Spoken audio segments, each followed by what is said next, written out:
Welcome to the Redvee TV preview show, supported by A-Star Recruitment for the 2022 season. As we look ahead to this Sunday's round 22 clash against the Castleford Tigers, live from the Totally Wicked Stadium, live on Channel 4 at 1 p.m. Bright lights, Kevin, in the national spotlight. I'm glad we got the bad performance out of the way last week. Yeah, I'm glad because I wasn't there. I didn't Is that see the it, reason? so it didn't happen. Yeah, I didn't see it, so it didn't happen. The bad performance was put in because they knew they didn't have to put on a show to please me. That said, we can't be as bad twice, can we? Yeah, probably. You'd hope that, obviously, there's been talk in the press about from Christian Woolf saying how they want to repay the fans because we've been brilliant all year, and how they want to put the kind of wrongs right. I'd expect them to go out and put in a better performance than they apparently did. I'm not going to lie, I've not seen it. I'm not some kind of narcissist putting myself through watching us get turned over handsomely. But I can see him putting in a performance. The only problem is Castleford are also coming in off a loss to their nearest and dearest, who were bottom of the league after they'd all planned to turn up with wooden spoons. So this is two teams who are looking to try and get back at it, and hopefully we're the ones who've gone away with the mindset and start going to where we were a little bit earlier in the season. So what you're telling me, Kev, is you've not put to good use your Saints TV membership to watch Correct. the game on the Saints website. Do you know what? That makes you a really bad fan. It does. Yeah, it does. Yeah. Because you know what? 3,500 Saints fans, no, there's 2,000 Saints fans travel over to Salford, and they've come home and rewatched that again. Yeah. Well, more fool then. Why would you put yourself through it again and again and again? Absolutely no idea. No, that's it. Listen, I'm not one for kind of rewatching a game, especially when we've got beaten. Listen, just push it to one side and look forward. There's no point looking back on. Funnily enough, Kev, if I was to miss the game, I couldn't watch it knowing that it's already happened and there's already a result. I'd want to know the results. I might then skip through and see the highlights, but I wouldn't be watching a full game with not seeing it. It's a bit weird. Maybe that's just me. No, I get that. I completely get that. But yeah, obviously I was there and it was bad. Kev, obviously you were there at Wakefield. Those 10 minutes, 10, 15 minutes of the first half that we were really, really shocking. Times that by, full 80. And it wasn't great at all. But let's not take anything away from Salford. They played really well. But I think Christian Woolf has got decisions to make this week, Kev. I think I said after Wakefield that I didn't like James Roby in the halves. We persisted with it at Salford, and it didn't come good again. And I think we really, really miss him at 9. And I'm hoping that Mr. Woolf puts him back at hooker this week and maybe drops Wellesby into the halves. That's my master plan. But will Christian be listening to us? He might listen to us, but whether he takes on board anything we say is another matter. Listen, I completely get that. James Roby still is a great servant to this club, but he's 35 now. He's not as dynamic at 9 or in the halves, and even more so in the halves when you've got to make things happen. At 9, he manages a game so well. He's not the same as he was 10 years ago, and he plays the game to his strengths, where he manages which way we're going. He's telling players where he wants them to take that run in. As you say, whether he's playing at 6 or 7, it hasn't quite worked, has it? And that's it. I think we just need a little bit more spark there, a little bit more kind of youthful exuberance, I'll call it. especially with Johnny Lomax playing with an injury. I do think you just need that kind of off-the-cuff, natural half-back ability that Jack Welsby brings you. Yeah, I'm of the opinion that essentially we are going to have bodies coming back over the next few weeks. Just put the players in the position that they are going to play in, week out. We've got enough in reserve to drop round circles into round holes, or round holes into round circles, however the saying may be. So if Jack Welsby and Johnny Lomax are going to be your half-back partnership to the end of the year, play them there. If James Roby is going to be your hooker, play him there. If Tommy Makinson and John Bennison are now going to be the wingers to the end of the year, play them there. And then when players come back, as players come back, listen, at the weekend, I'd potentially put Danny Hill at fullback. And then when Will Hopewati is fit, you drop him in, and it's just a like-for-like swap.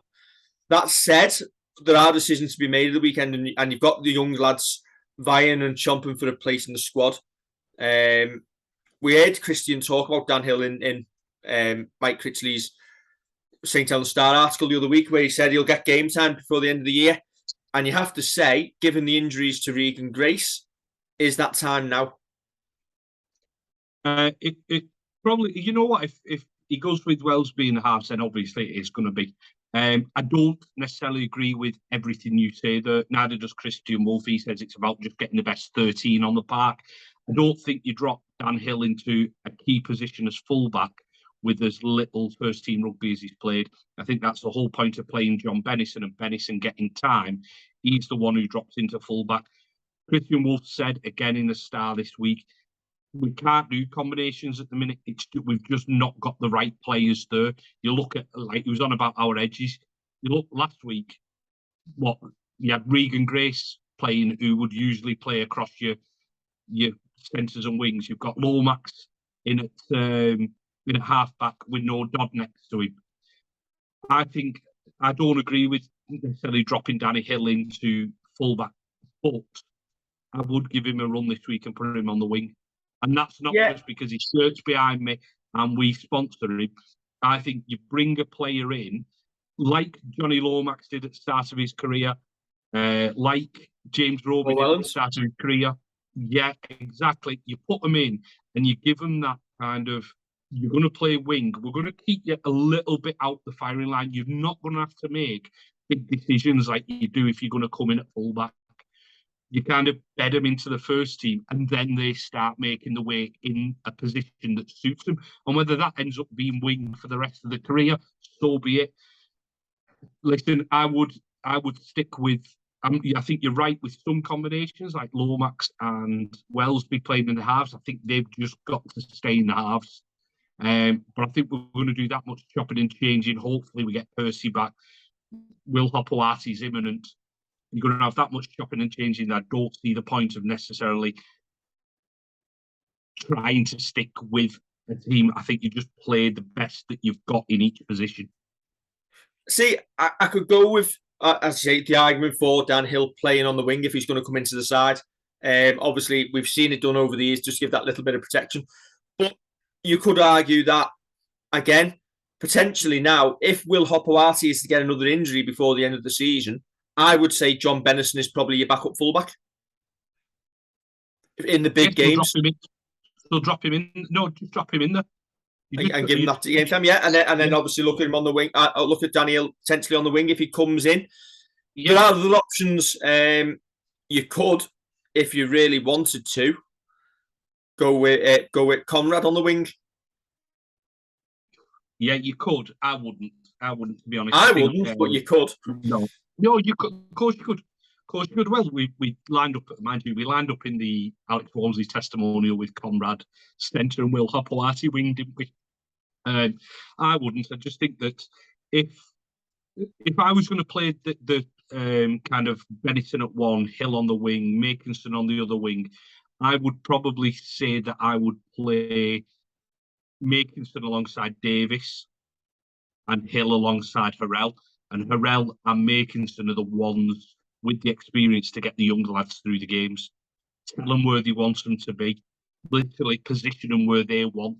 They're senior players, it's their job to do that. That's what I'd do anyway. I haven't asked you to go through the squad, Kev. Who's come in? Who's come out? We've got straight into it. Well, obviously, Regan Grace has dropped out with his Achilles injury that's curtailed his career at Saints for now. Iggy Parzy's dropped out after he showed some signs of concussion after the Salford game, and the concussion protocols keep him out. George Delaney has dropped out as well. Tommy Makinson back in, Dan Norman back from injury, and Sam Royal back from Hull KR. Indeed. Obviously, we've brought Sam Royal back.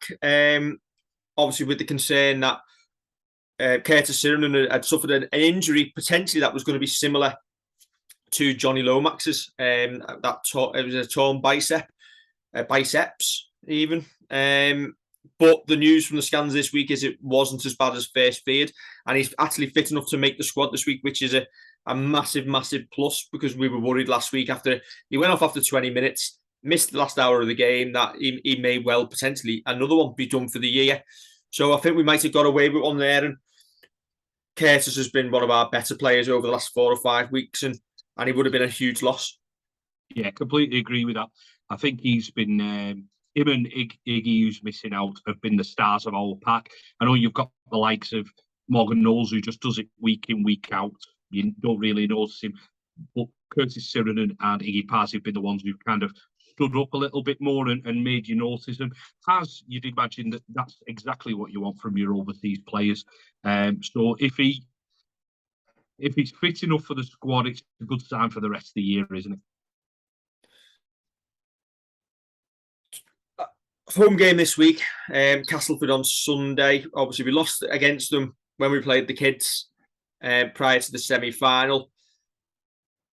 Is it a bank of 2 points, or given the performance last week and the performance at Wakefield, it's one where we need to really work for it? Yeah, definitely. Listen, you can throw in bad performances. I mean, let me take you back to March 2020, just before lockdown, and we were over at Castaway, and we had the likes of Alex Walmsley and Luke Thompson propping for us. And you know what? We had Lachlan Coote playing for us, Kevin Nagama in the centres, and we got turned over, and we got turned over quite easily. I think the score, what was the score, 28-14 or something, and to be honest, we never looked like we were in it. It's not a banker. It's not a banker 2 points. We need to go out and put a performance on and make sure that we're kind of showing that when we come to the end of the season, we're building up for it. It's difficult because we haven't got them combinations. It's difficult because you haven't got your first choices in certain positions. Listen, we bang on about it being a squad game, about teams doing it tough. Now's the time to start kind of kicking on. We've got some tough games coming up. Hull away on a Sunday again. That's going to be tough. We've got Wigan. Then we've got Wakefield, who pushed us close in the last time we played them. We've got Toulouse, who are scrapping for their lives. And then you're into the playoffs. The next couple of games, if we want the League Leaders Shield, which isn't the be-all and end-all, let's not lie about that. But if we want that, we need to wrap that up as quick as we can. Yeah, obviously, Wigan have completely obliterated the points difference that we had in terms of points scored. I think they're one behind going into Friday evening's game prior to Warrington, which we're filming this before that. Assuming Wigan win the rest of their games, obviously they've got us to play, which means we could afford one loss in total. Yeah. If we lose another and lose at Wigan, then we lose the League Leaders Shield. So we'll be hoping to win our next two, go to Wigan and finish the job off. Yeah, I think we would actually win the league at Wigan. Well, definitely. Listen, as I say, it's not the be-all and end-all winning the League Leaders Shield. It's about a couple of weeks down the line. But it'd be good to kind of get that one up and that confidence that comes from winning your games. So, yeah, and Christian Woolf said this week, though, we're looking one game at a time. And I think with the amount of players that we are missing, that's all we can do. Who misses out for you this week then, Kev? Are we assuming Kurt Sirrenen's fit enough to play, or are we assuming that he's not? Would Christian Woolf ever put a player in the squad who had no intention of making his 17? Yes. Well, we're going to say no. So Curtis Sirenen is fit.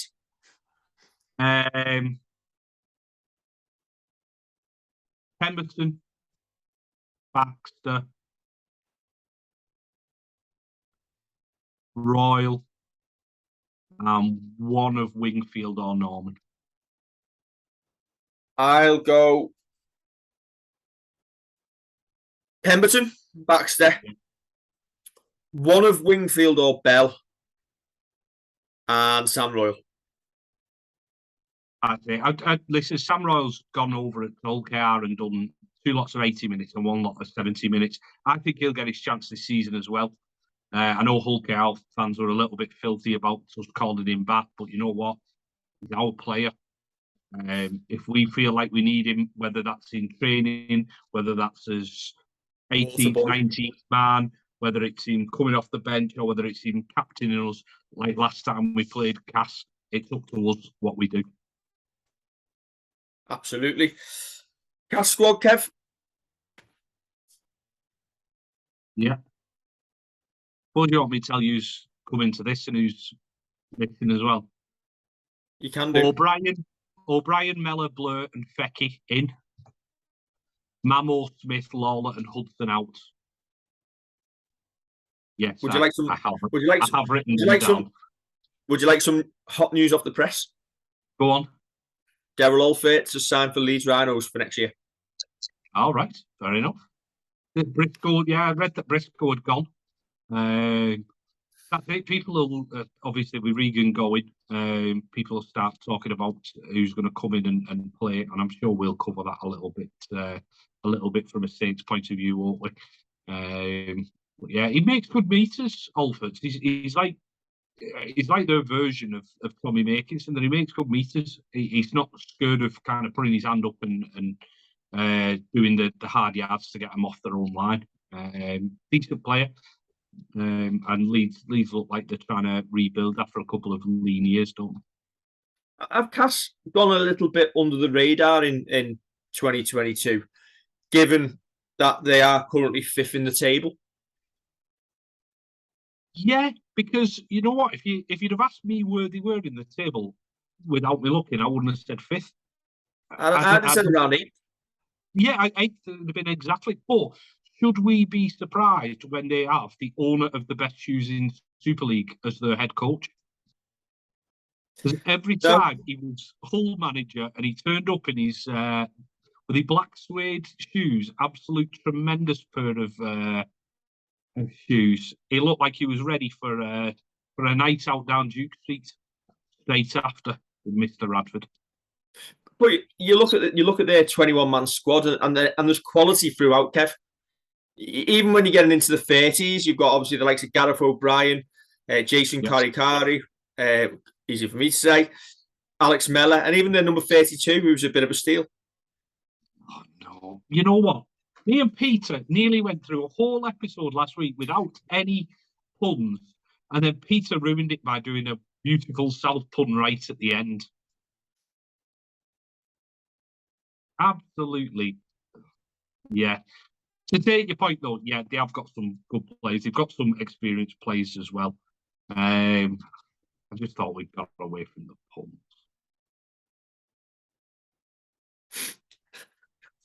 Have I let you down, Kev? No, not really. I should have known better. Predictions then, Kev? Listen, I think this is going to be a tight one. Saints by 8. I'll go Saints by 14. Good lad. Now, we may be a little bit biased on this, Kev, but we've been looking at some of the odds today, haven't we? Yes. If you're not already on it, Dan Hill was a whopping 33-1 for first try scorer. Now, given he could be playing fullback, he could be playing on the wing if he makes the squad, Yeah. That is massive, isn't it, Kev? Yeah, and it's this isn't the first time that we've put money on Dan Hill. Absolutely. And then he's not turned out. Yeah. It was a whopping 25-1 at Wakefield, wasn't he, Kevin? He was, yeah. That was an absolutely massive price until he didn't get fixed. It was 25-1 because he had no chance. Well, he had a 25-1 chance of scoring from his living room. Yeah. Oh no, he's still out there. But obviously, listen, while the bookies are offering 33-1 on him, I think I'd take it. He's only tens with other bookmakers, but 33-1. If you're not on it already, it's worth a punt, isn't it? Yeah, worth a quid or two, isn't it? And if he doesn't play, you get your money back. Yes. And if he doesn't score first try, you get nothing back. You get absolutely nothing. Keep it interesting then. Back last try scorer. I've done that too. It is at this moment in time that we do urge that you gamble responsibly. Yes. And only bet what you can afford to lose. Yeah. Which in my case is a fiver. Yeah. I don't think mine's that much, to be honest. There we go. Next man up. And it's a man who's... Sorry, I'm going to have to clip that noise you just made and have it as like a message tone. I don't even know what it was. I'll have to play this back afterwards to hear it. Wonderful. Sorry, Regan. You've spoiled his moments now. Yeah, I have spoiled his moments. Yeah, I have. So, Mr. Grace, after 6 wonderful years in the Redvee, some fantastic moments. Hi. Some fantastic moments. It is time to depart. It's earlier than we wished. I'm sure he'll be there till the end of the year. But I do wonder why he is trading in the bright lights of Hardshaw Street for the bright lights of Paris. Same. I don't know what he's seen. Notre Dame, we've got Low House.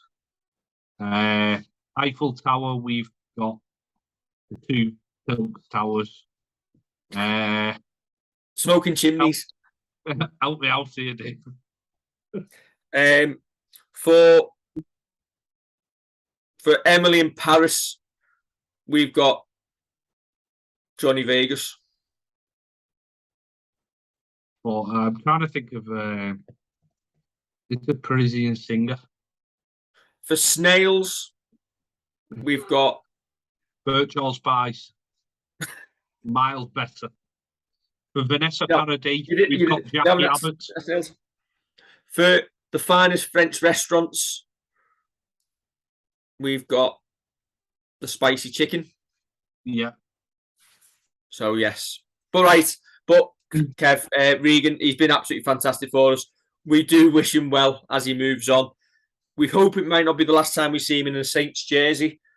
But do you know what? You can't blame him for taking his chance in what is such a short career.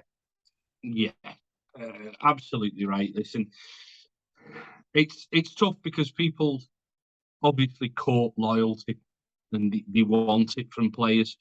And they want them to stay with us for the rest of their career. But as you say, it's such a short career that opportunities are going to come up to double, triple, quadruple, 10 times fold your wages. And you've got to do it. And that experience of living in France, he's moved from South Wales up to St Helens. Now he's going to go and live in Paris, in one of the most cosmopolitan cities in the world, go and play a different sport. So he's going to have a different skill set. He's gone testing himself really in more ways than one. And to be fair, good on him. I'm sure there would have been easier options for him to take even in the other code.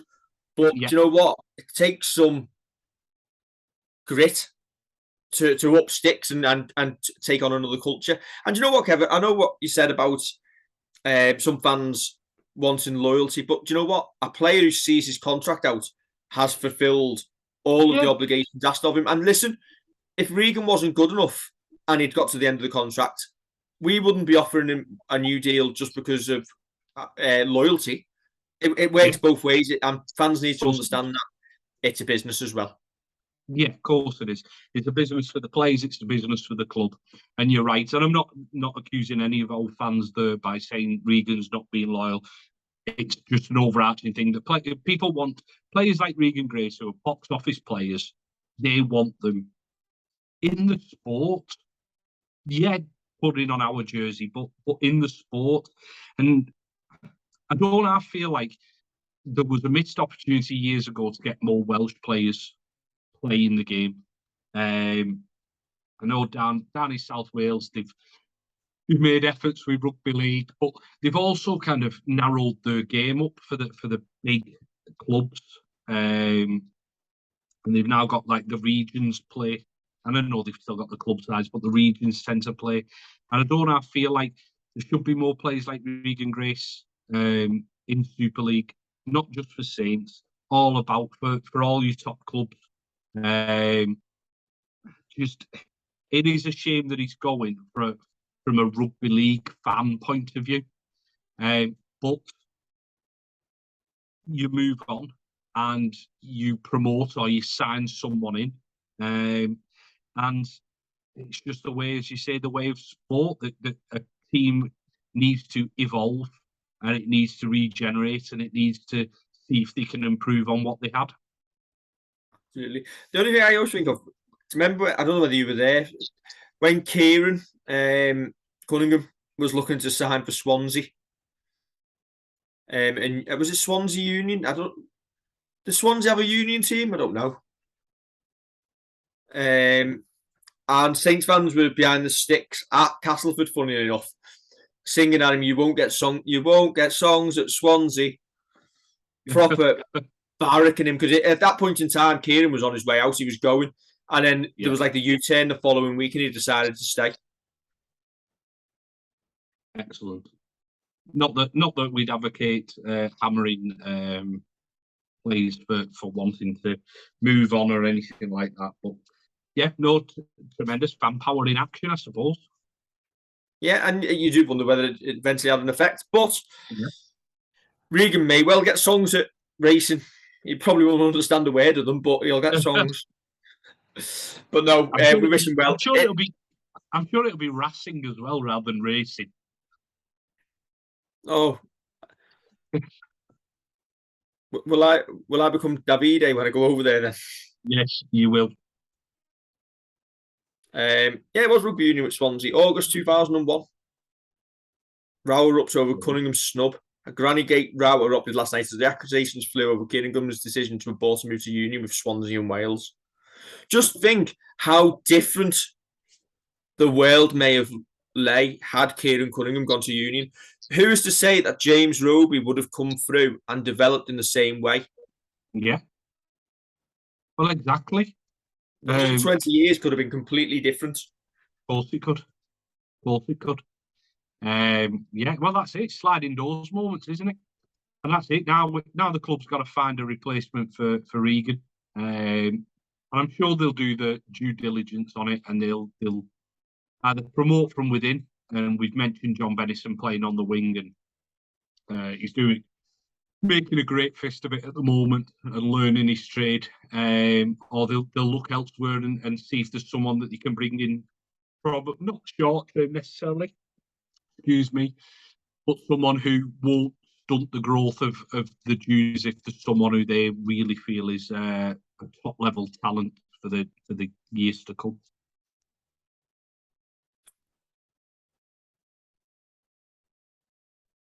Anything else to talk about?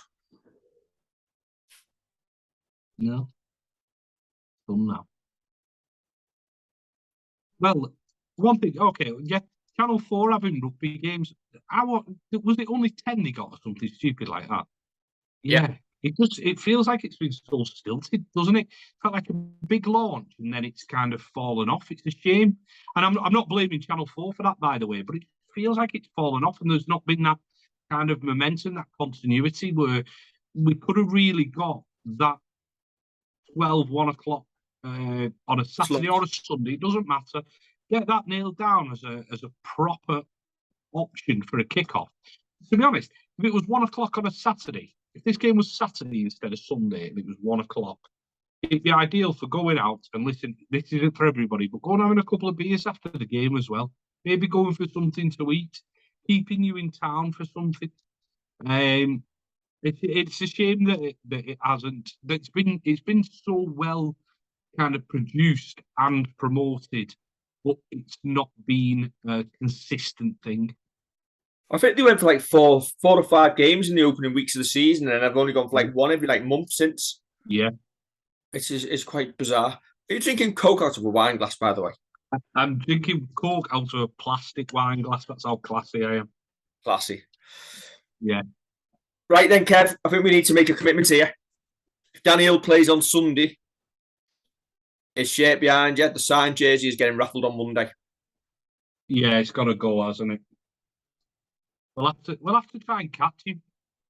Get him to pick a winner. Pick a winner. Not raffled. We'll pick a winner instead. Yeah. From our Redvee sponsors, who have sponsored Danny Hill for this season. So hopefully they'll get the money's worth by seeing him on Sunday. Yeah, fingers crossed. Might be worth sticking a $5 on him if you're in the clan.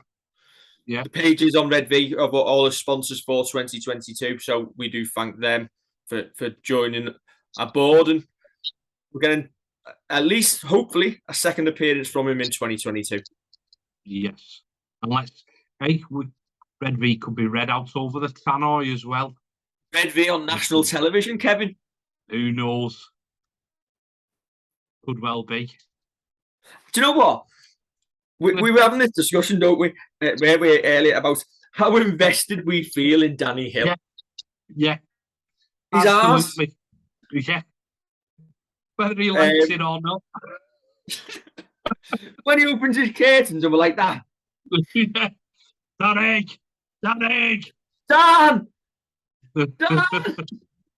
Is it Dan or Danny? These are real it's because we've got another. It's because we've got another, isn't it? There's another Hill at the club, so we got the drop. I think we've got a Daniel Hill, haven't we? Yeah. You know what? Somebody shouting "damn" while the fellow doesn't turn around. That'd make a really good comedy sketch. It really would. Yeah. Right. I think we're done and dusted. Yeah. We will be back on Sunday for the instant fan reaction, where I guarantee the performance will have been better than Salford last week. I'm glad you can guarantee that. It can't be worse, Kev. I'm telling you. Go and spend your Friday night and watch that game. No, thanks. Don't forget to like, share, and subscribe. Oh, 700,000 up. Oh, yeah. Good work, that. Thanks for everybody who's watched. Absolutely ridiculous. Everyone who comments either on YouTube, Facebook, Twitter, shares it, likes it, whatever. No, really appreciate it. For what started out as two fat lads and an iPhone. It's now two fat lads, a laptop, and an iPhone. Or an Android. Well, mine's a Samsung, so yeah. Don't forget to like, share, and subscribe.